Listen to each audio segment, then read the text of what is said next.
लेकिन जिस तरह से ईडी लगातार छापेमारी कर रही, कल अबू आदमी के ठिकानों पर भी संजय सिंह को भी गिरफ्तार किया गया, आपको क्या लग रहा है, क्या इसका भी कोई राजनीतिक प्रभाव? देखिए, जो सरकार में रहता है वो इन संस्थाओं का इस्तेमाल करता है।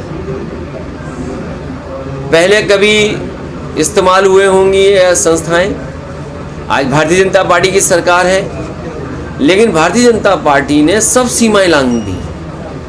वो केवल अपने वोट के लिए, दूसरे लोगों को अपमानित करने के लिए ईडी, सीबीआई, इनकम टैक्स का सहारा ले रहे हैं। हमारी तो मांग ये होगी कि भारतीय जनता पार्टी अगर ज़ीरो टॉलरेंस रखती है करप्शन के लिए, तो अपने नेताओं के, अपने विधायक, अपने लोगों का आकलन करें कि किन किन की संपत्ति बढ़ गई है, और जिन जिन की संपत्ति लगे कि ज़्यादा बढ़ गई है तो उनके खिलाफ भी वही कार्रवाई होनी चाहिए जो विपक्ष के खिलाफ कार्रवाई कर रहे हैं।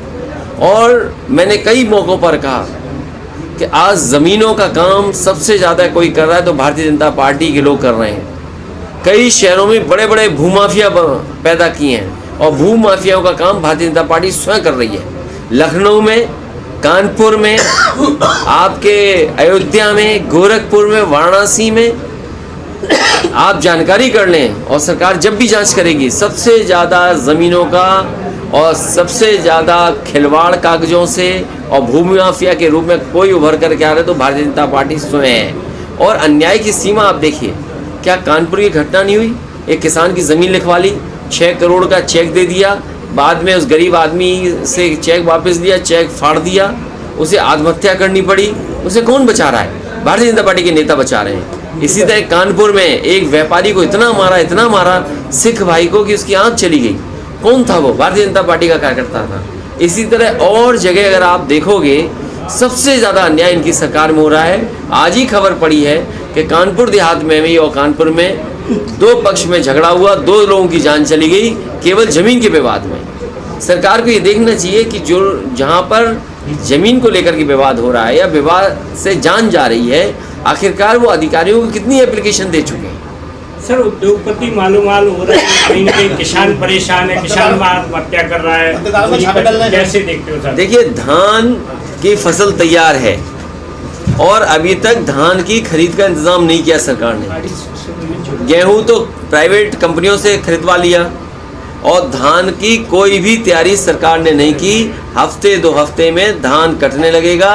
सरकार कहाँ से खरीदेगी, ये कोई सरकार का इंतज़ाम नहीं। इसीलिए सरकार किसानों की नहीं है, गरीब की नहीं है, गांव में रहने वालों की सरकार ये नहीं है।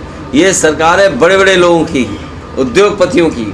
उद्योगपतियों को कैसे लाभ मिले, उद्योगपतियों को बैंकों का पैसा कैसे मिले, उद्योगपतियों को सब्सिडी का लाभ कैसे मिले, और ये 2-2 हज़ार रुपये जो जमा हुए हैं इसका लाभ उद्योगपतियों को कैसे मिले, उस दिशा में काम कर रही है। सुना है आज आखिरी तारीख है, कल आखिरी तारीख थी। कहीं ऐसा ना हो कि बीजेपी फिर बढ़ा दे समय 1 हफ्ता, क्योंकि हो सकता है उनके जानने वालों के पैसे अभी 2000 पूरे जमा ना हुए हो।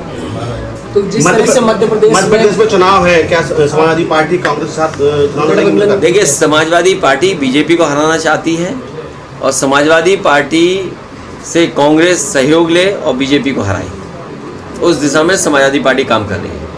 भैया, जिस तरीके से बीजेपी और कांग्रेस में पोस्टर वॉर चल रहा है, बीजेपी ने नए युग का रावण बताया राहुल गांधी को, तो वहीं कांग्रेस कह रही है कि मोदी है चुगले आजम।